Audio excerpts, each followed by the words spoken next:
I was working at the New York Post, and I'd been there for a while doing all sorts of news work. I would get 3 or 4 assignments a day, and I would do my thing. I just sort of got really good at showing up, taking pictures and leaving, and turn them into the paper. They'd run the next day, and it was great.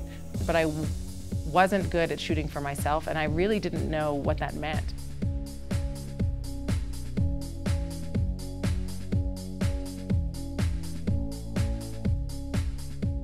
I had all sorts of these, celebrities in my book, and everyone went, great, you can execute a portrait on assignment. Now, where's your personal work? What's your point of view? And my heart sank, because up until that point, my entire career was sort of based on pleasing my editor and pleasing the needs of the newspaper. So I thought about it for a long time, and I decided that I was going to have to merge the two. At first, I would go to the shoot, make sure I got what I needed for the newspaper, and then I would take some time to shoot for myself, sort of experiment.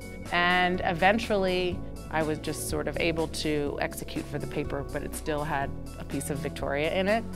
And that's when I decided I was ready to leave the paper and sort of go out on my own.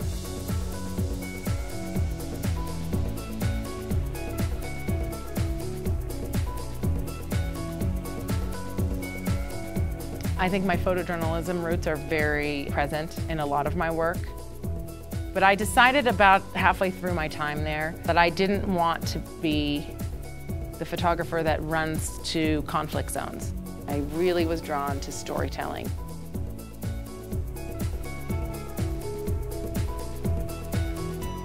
After seeing the work and the scope of work, the breadth of work that Joe McNally's done, it sort of opened my eyes to the possibilities of what you can do when you really master lighting. So that's what I did. I taught myself how to light, and I took workshops.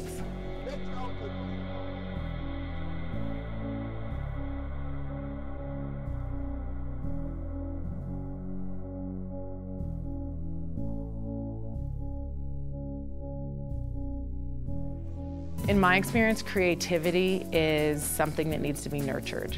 When you're not happy with your work, or you're really comfortable and you're just showing up to shoots and making the same work every assignment, you're not pushing yourself, so you're not evolving as a photographer.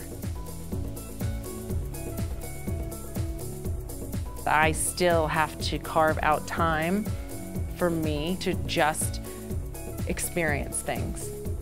Feel things, read books, listen to music, go to the movies. I'll say, oh, this is beautiful, and it sort of goes in this Rolodex of beautiful imagery that I want to use as inspiration.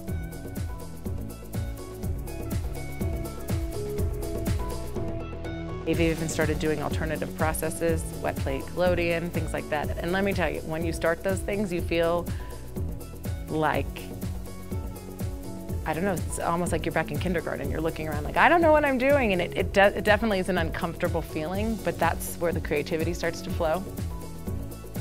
That inspires and informs my work moving forward.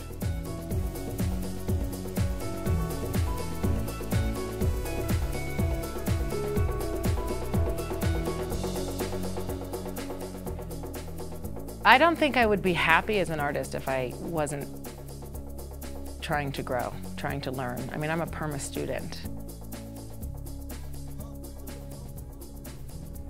I can get really sucked in, sort of down the rabbit hole of Instagram and other things, where you're like, oh my gosh, I wish I had been given that assignment. Oh, I wish I had shot that. Instead of sort of reveling in my own self-doubt, and I just try to go out and do it.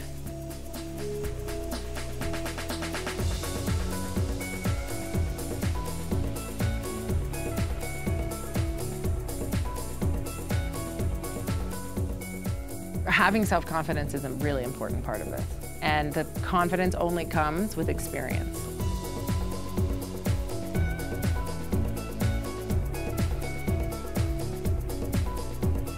After every shoot, I think to myself, oh, I should have done that.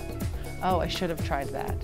I mean, still to this day. And when I went into the shoot, I had a whole list of stuff I wanted to try, and I did them.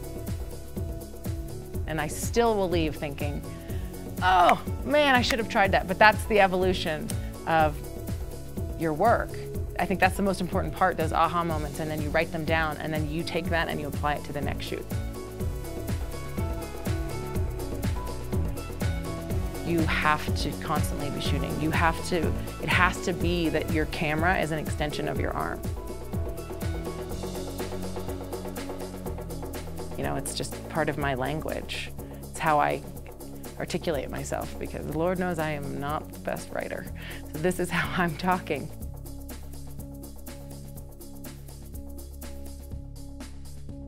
I think a lot of people get discouraged or think they should only do it as a hobby, and it's sort of, I'm here to tell you that you actually can do this. You're not alone. We all felt that way.